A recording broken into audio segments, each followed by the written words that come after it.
So I'm going to start today with a question that Pete sent earlier on. And he quotes from Living by Vow. And freedom from attachment to this body and mind is not enough. Once we see the absolute reality that is emptiness, we must return to tentative reality. This is the meaning of emptiness does not differ from form. So Pete's question was, should we focus on the first part and try to become free from attachment to body and mind, and only then concern ourselves with the second part, returning to form, to samsara? Or are the two parts non-sequential? Well, my answer to this is, and you'll see some other people offer things too, is yes to the last sentence. The two parts are non-sequential. The two parts are undivided. And while they remain undivided, they appear in their uniqueness. And what this brought to mind for me was something Reverend Master Daishin wrote in his talk on Ocean Muda Samadhi. We swim in the depths of the great ocean and on the surface at the same time. It's not a relationship to think about, but to recognize. And knowing by letting go of any separateness. And for me personally, Dogen's sense of uji as being time is also relevant here. For uji is the depth of the water. And uji, this fascicle begins with Yayoshan's words, for the time being, stand on top of the highest peak. For the time being, proceed along the bottom of the deepest ocean. Dogen writes, the time being here means time itself is being, and all being is time. Thus, though seeing emptiness may not feel to have continuity, for it may seem to come and go, yet once we have tasted it, it doesn't disappear, but our consciousness of it may seem to have disappeared when we are fully engaged in tentative reality, fully engaged with the practice of the Buddha Dharma. And this is for me the self setting itself out in array and seeing itself. This is the understanding that self is time. And often that's not only when we're sitting in Zazen that we see the self, but when we've got up from our cushions and we're going about our daily life and bumping into stuff and other beings that we rarely see ourselves. Dogen again, when you are at this place, there is just one form. There is understanding of form and beyond understanding of form. Since there's nothing but just this moment, the time being is all the time there is. For being is time. Each moment in all being, each moment is the entire world. And I want to say, remember, let us, each of us, remember that we are timeless awareness. Years ago, Reverend Master Jiu, talking about the rules that we have of monastic training, said, from the point of view of uji, the flow, this is how it is for this particular occasion, but not necessarily how it will be for another situation. And that's always quite challenging for some. Some people are very attached to form, and if it shifts, that is quite difficult for them. And I thought you might like to hear this, some illustrations of emptiness that the congregation have sent in. This is one from Julie. Form itself teaches emptiness. through its impermanence and unsatisfactoriness, and through its endless ephemeral beauty. How can there be a practice outside of form for us who exist as form? And maybe you can tell Julie's an artist. Stuart wrote, "How do we try? Is there a method for trying? Sequential would intimate predictability, a guaranteed time to lower the golden bet just as the fish arrives. Observe, continue, sit." And Tom again, I think last week there was something Tom said. And maybe it's because he approaches death quite clearly. He's not a well man. My first impression of the words is that they are about the question of every minute Zen. How can I sit and be free from attachment to body and mind, and then go outside the Zendo and live an ordinary daily life? From this perspective, the two parts are sequential, and I need my understanding of non-existence in order to live. My more personal approach to understanding the Heart Sutra is as follows. In trying to understand it, I find such words as focus and try and concern ourselves a distraction. In doing Zazen, I focus on how I sit and trust that I might get some insight into my lack of an individual nature and the unity I have with all beings. It is good but not essential to be nudged into a direction, but for me the priority is to sit. From this perspective, the two parts are non-sequential. And Kathleen, since it was only the lay people who were involved in it, the poetry weekend with Reverend Berwin, and she writes, "New territories, wandering around without so much as a map or a place name, with hidden mine shafts lurking beneath the surface." Sounds pretty dangerous, doesn't it? And Panda, who I'm sure none of you know, he comes from Canada. For myself, I often have a hard time with words when it comes to our practice. I feel like it comes from deep within, something bigger than life itself, something that brings and fills my heart with an abundance of joy, such contentment within, something you cannot learn from a textbook. Whatever this is, it is beautiful. So let's move on to a question, Teresa, that came at the same time as Pete's. Is discriminative awareness at a different level of consciousness to non-discriminative awareness? And personally, I would say yes. One can distinguish between discriminative awareness and non-discriminative awareness. What is vital to catch ourselves is when we're looking at other people and at other things with a discriminatory eye, which is discriminating against them.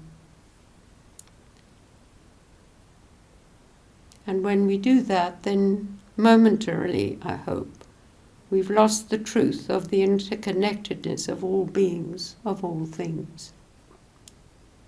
We have allowed negative judgment and pride to sully the ability to see differences and to rejoice in it, rejoice in the differences, rather than use them as a means of feeding prejudice. And the Scripture of Great Wisdom points to this as we sing, when one with deepest wisdom of the heart, it is beyond discriminative thought. However, that doesn't, to me, seem that we can't usefully tune into both levels. It seems important not to decide discrimination is bad and to be avoided at all costs. because it stands in the way of the deepest wisdom of the heart. So the way out of this for me is ultimately to trust the heart's wisdom and to use my discriminative wisdom to live in a world in a perceptual way that's an offering of love and compassion to all.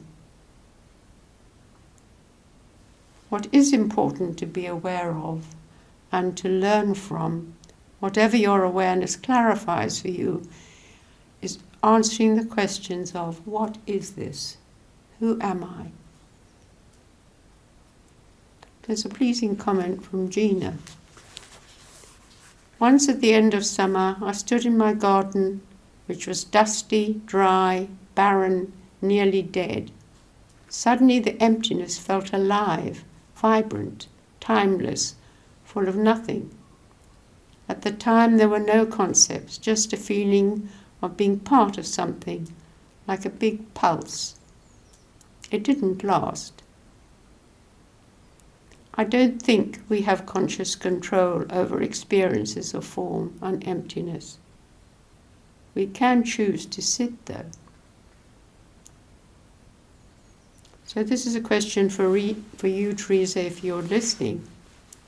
What type of awareness was Gina tuning into?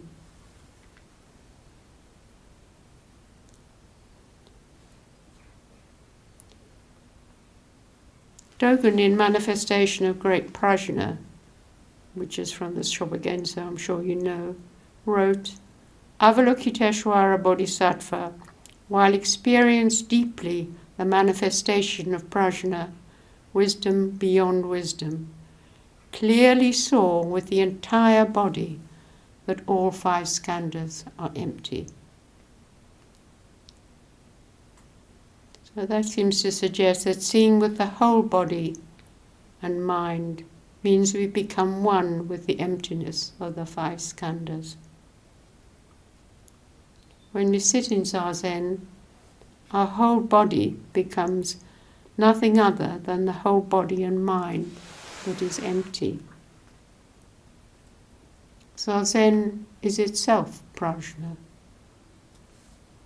We truly see the emptiness, the flow of impermanence and egolessness of the 5 skandhas of our body and mind.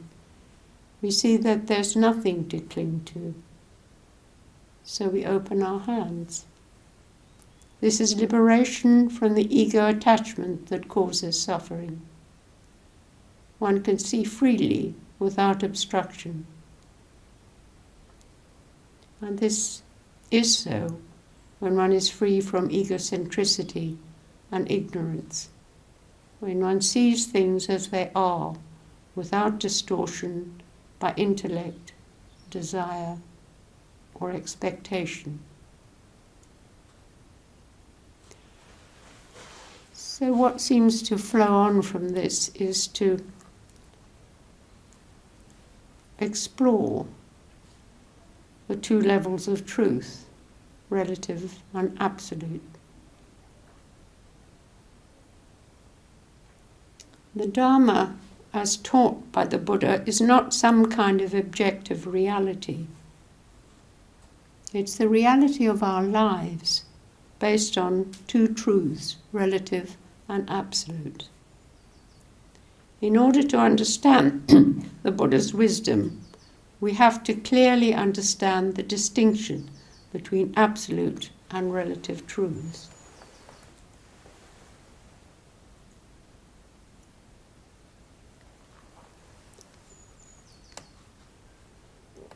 I don't know if any of you have tackled reading anything of Nagarjuna, and he is one of our ancestors, and he was born about 200 AD and was one of the great Buddhist teachers and writers of India. He's in the Middle Way tradition. And his commentaries on the great wisdom scriptures are well worth studying, but they take some studying, they're not particularly easy. Nagarjuna said, that without relying on everyday common practices, i.e. the relative truth, the absolute truth cannot be expressed. That seems to make good sense to me. And without approaching the absolute truth, nirvana cannot be attained. This seems pertinent to the question I left you with last week. When we say form is emptiness, we negate this body and mind. When we understand that emptiness is form, we negate emptiness. So then what? Isn't the answer in learning to see reality from both sides? This is the middle path.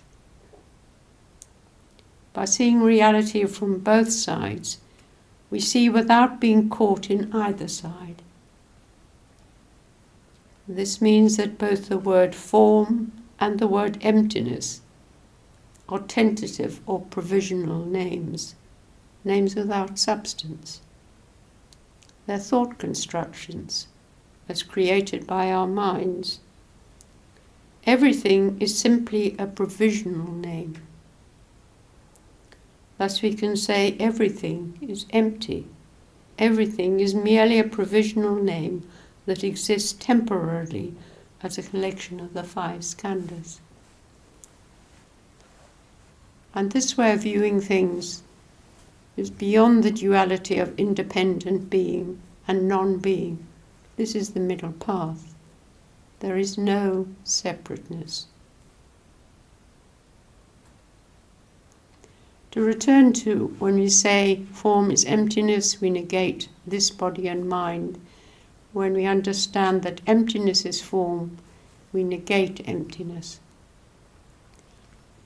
Negate seems to me to mean to let go. To let go of thought means to become free from both sides. Then we can see reality from both perspectives without being attached to either. And isn't the wisdom of Avalokiteshvara the middle way that includes both sides? To let go of thought means to become free from any 2 perspectives and simply be in the middle.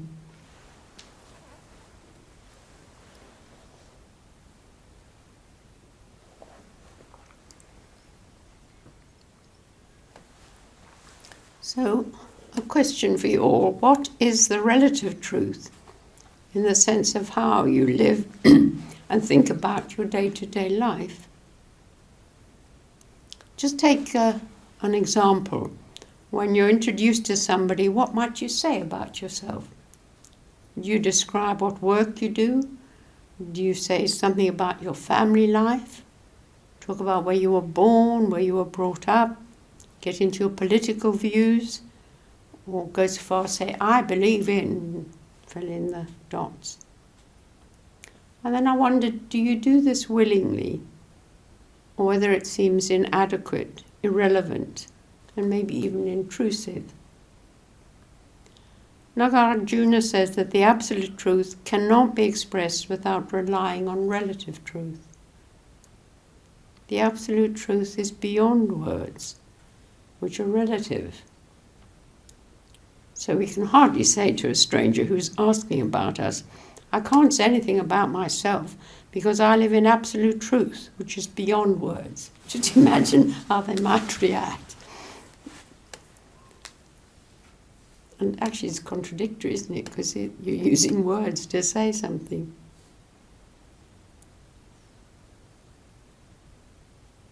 Then what? As long as we stay only in the relative truth, in conventional ways of thinking, we cannot move towards nirvana. So it begins to feel quite a conundrum, doesn't it? I find, and I'd be surprised if you all didn't find, that in the relative realm this body and mind change with each new encounter or situation. Observe yourself. Do you catch yourself thinking about how to behave in any situation as it unfolds? I think I do. Adjusting your behavior according to what is unfolding, particularly if other people are involved. We watch others' reactions. And then often we're very alert to a strong disagreement, even if it's shown physically and not necessarily in words. I think you're more in a kind of group situation. And in a group situation, you sometimes see dislike or competitiveness arising, whether it's towards you or two people in the group feeling that way about each other. And then if I get drawn into that and begin to feel competitive too, or aggressive, then I remind myself that you could be wrong. There's one of the things that Masterji said often. You could be wrong. It doesn't make you want to just let go of opinions, let go of such a restless way of living. Rather, even if we don't quite know how to do it, try to give space to the peacefulness of nirvana, allowing it to become the foundation of our lives. Can we function in society, in a sangha, without a point of view? And then if, I'm listening to discussion and I vacillate between whatever point of view is being expressed at a particular moment, having previously nodded vigorously in agreement with what was said before, I don't know how that makes other people feel, but I feel very inconsistent and almost untrustworthy. Can't I stick to a point of view?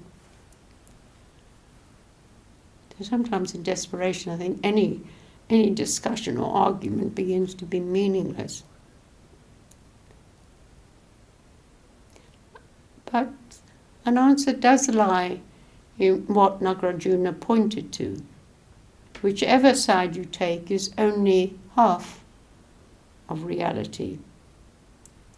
Reality is there before we take a view. It's as if the reality of all of us, of all beings, is the wonderful stillness being processed before being processed by our conceptual thinking. And we can miss that moment so easily.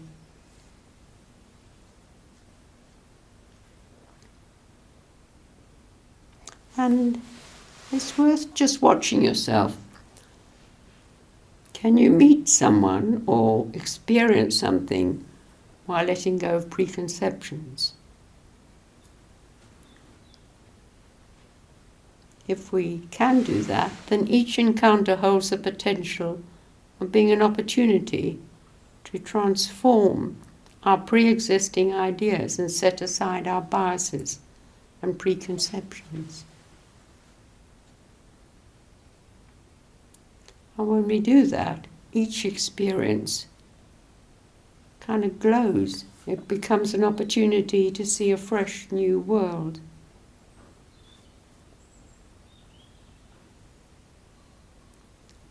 And then it really is fresh and new if we can change the attitude with which we meet things in daily life, rather than fall into a very hard-set habitual pattern.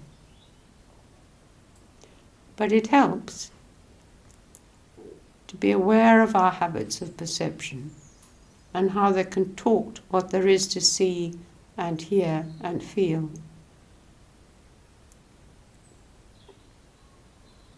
Perhaps we can only see what we have grown an eye to see. What habits, if any, do you want to create?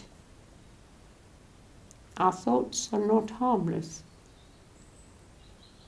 Thought manifests as action, which turns into habit, and habit ultimately hardens our character, and we become stiff and unable to change.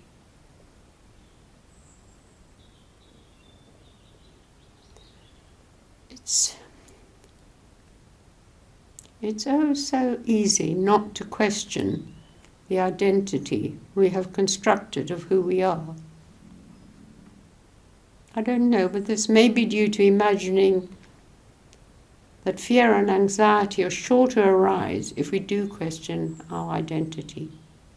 Who are we? What is this? These are questions you've heard before, but do you dodge them?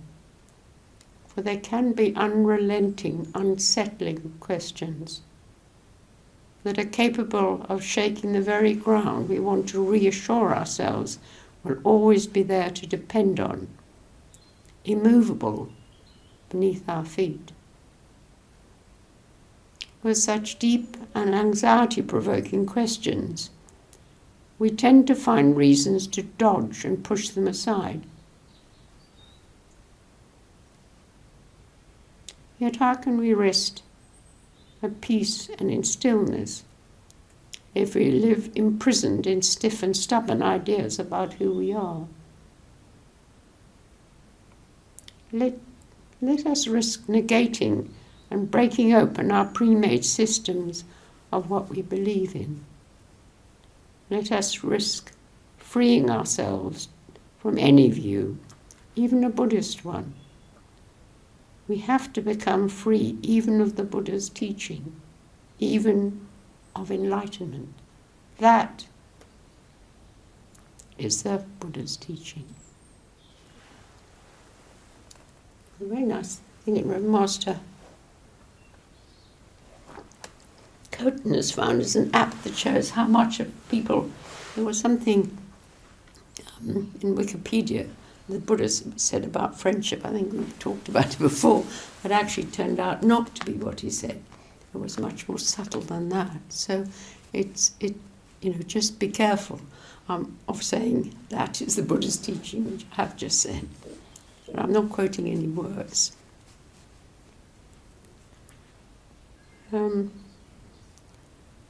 Next week, we're going to be investigating fear and desire, and whether we can sit still in the face of death.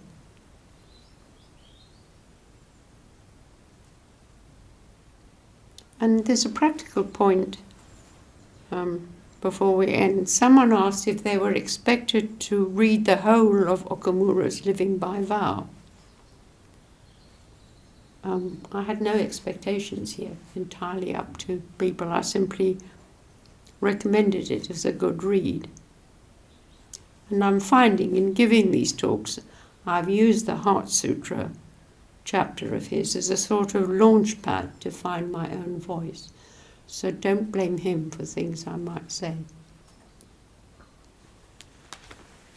Okay, so we've got time for questions before the harness strike. Or comments. You don't have to ask questions if you ask enough questions.